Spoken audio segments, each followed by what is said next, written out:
We are now going to be looking at selection sort, and selection sort is a well-known sorting algorithm that makes many passes over an input array to put its elements into sorted order. Each time it runs through a loop, it selects the smallest value and puts it in the proper place near the front of the array. Consider the following array we have right here. 12, 123, 128, 183, and 16 are in our array. So how would we put the elements in order from smallest to largest?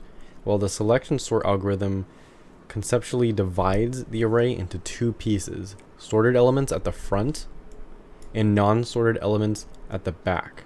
The first step of the selection sort makes a pass over the entire array and finds the smallest number. In the sample array, the smallest number is index 2, which is 1. The algorithm then swaps the smallest value with the value in the first position in the array, so that the smallest value will be in the front of the array. In this case, 1 and 12 will be swapped. So after our first pass, it's going to look like this.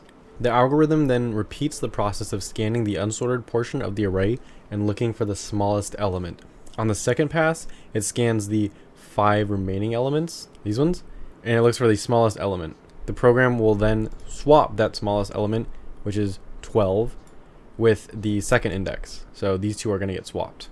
And this is what it's going to look like now. And it's going to keep doing it for the rest of these. So on the third pass, it's going to look at these 4.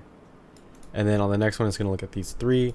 And the algorithm continues this process until all the elements have the proper values. Each pass involves a scan followed by a swap. The scan swap occurs 5 times to process 6 elements. We don't need to perform a 6th swap because after we've swapped our last value, we don't need to change anything because our largest value is automatically going to be at the back. To do this, we are going to make a method. It's going to be public, static, and return void. We're going to call it selection sort. And it's going to take a parameter of a array type string. And we're just going to call it A for simplicity. Although it can be called whatever we want. We just have to stay consistent in our method. So we're going to have a for loop in here. So this needs to run the entire length of the array, examining all indexes. So we're going to have a temporary value in the front, and it's going to be set x is less than a dot length. Now, since we don't need to sort at the end, like I said, if there is 6 values, it only needs to be passed 5 times, because after it sorts it 5 times, the biggest number will automatically be put to the back. To reduce runtime, we could do -1 and then x plus plus. Now that we have our for loop, we can find the index of the smallest element. We're going to initialize this as int smallest is equal to x. So x is going to be 0. That's going to be our current small value. We're going to have another for loop in here, and it's going to be int j, int y is equal to I plus 1, because we don't need to examine the same front index because that would be redundant. And we're going to have I is less than a dot length, and we're just going to do I plus plus. Oh, oops, this should be x, not I. Now that we have that, we can start examining our values. We'll have an if statement in here, and if a of y is less than a smallest, our new smallest is going to equal y. What this is basically saying is we have our, well, for starters, for this outside loop and inside loop, we're going to run through all of these indexes. But for the outside loop, first we're starting with 12. And then we're setting our smallest value to 12, just to initialize it. We're going to have another for loop inside that's going to compare everything to this first index. And it's going to do that for the length of the entire array. Basically what this is saying, if some other value in the array, because for this for loop, we're running through all of these values. If some other value in this array is less than the first value, which we initialize as smallest, then we're going to have a new smallest. Smallest is now equal to this number, and it's going to keep going until it gets the smallest value, or until the or it's gonna keep going until there are no more values left in the array. Once that happens, it's going to have the smallest value. After this, our array is in sorted non-descending order. But if we want to swap values, we can call a method swap, and we'll write this method afterwards. We're going to take in the array that we were given initially. We're also going to take in x, which is going to be the index of our largest value, and then we are going to take our smallest value like this. Now we can write our array here. To do this, we are going to make it public. It's going to be static return void and be called swap. It's going to take in our parameters as we gave earlier.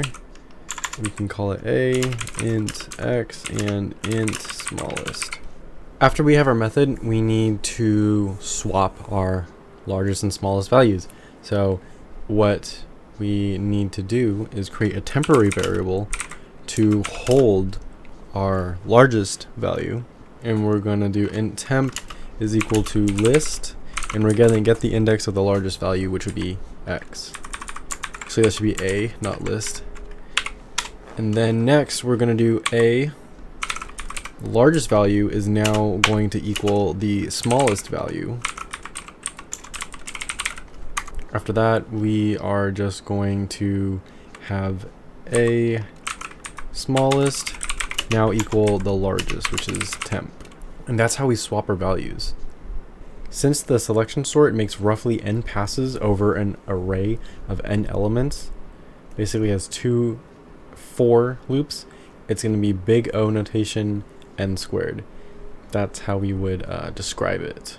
Once this algorithm reaches a number of elements that is to the thousands and 10,000, it becomes impractically slow because it needs to go through these multiple times. So instead of doing this, we can use compare methods or equals methods to compare objects rather than relational operators such as less than or less than equal. This code could be made a lot faster, and we've gone through some ways, we've gone through a couple of ways that we can go about doing this. It's all about just having a base code and then modifying it for greater efficiency.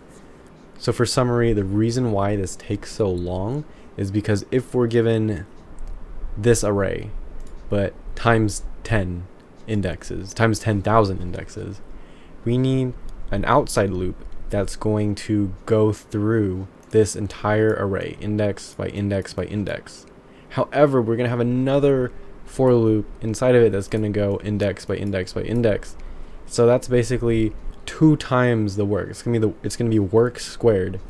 Describing our method though, we're taking a parameter of type int array, and this loop is just going to go through the entire array to the last index, which would be 1 minus the length, and we're initializing the smallest value to be 0, x. Inside of it, we are going to be going through the array again, except this time we're starting at the first index, so the second value.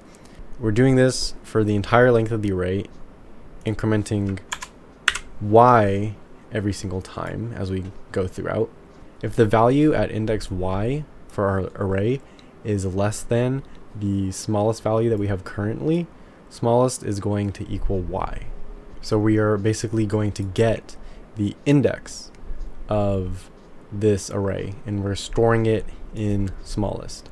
After we do this, we get our smallest and largest values and our array, and we make a swap method that swaps the two values. If we go up into our main method, we can copy the array that we have here. this unsorted array and paste it like this.